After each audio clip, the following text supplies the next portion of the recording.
अस्सलाम वालेकुम। We are going to discuss growth hormone. तो ग्रोथ हार्मोन ये एक बहुत ही इंपॉर्टेंट वाइवा क्वेश्चन है। ठीक है, तो इसमें स्टार्ट करते हैं। सबसे पहले हम कहेंगे कि इसके दूसरे नाम हमारे पास क्या होते हैं। There it is also called as somatotropin as well as somatotropic hormone.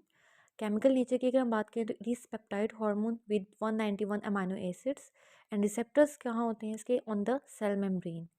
Transport की अगर हम बात करें तो it is either freely transport या फिर it is transport either with bound to proteins in small amount. ठीक है, उसके बाद अगर हम इसके इफ़ेक्ट्स की बात करें तो हमारे पास इसके दो तरह के इफ़ेक्ट्स होते हैं जिनको हम स्टडी करते हैं। ठीक है, जनरल इफ़ेक्ट्स और metabolic effects.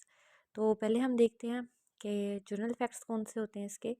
Okay, general facts में अगर हम देखें तो it is increase in cell number and size and increase in development and differentiation of bones and early muscle cells. ठीक है, इट्स जनरल इफेक्ट।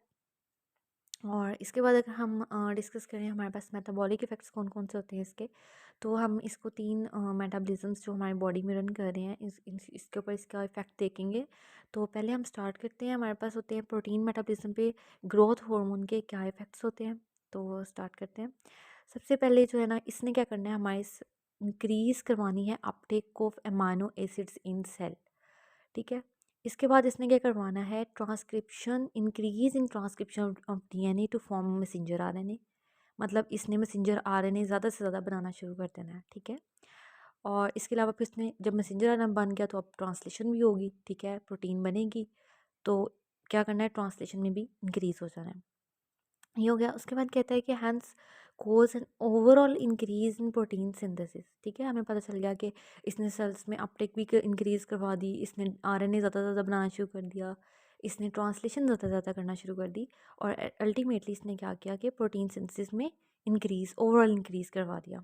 अच्छा, इसके अलावा वो कहता है कि होता क्या है नेक्स्ट हमारे पास कि also causes reduction in protein degradation.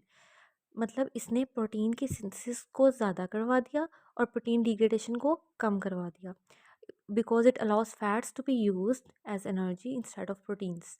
तो इसने क्या करना है बेसिकली कि प्रोटीन को इसने बचाना है। ठीक है, it acts as protein spare. इसने प्रोटीन को बचाना है, इसने प्रोटीन को टूटने भी नहीं देना, इसने प्रोटीन को ज़्यादा से ज़्यादा बनवाना है।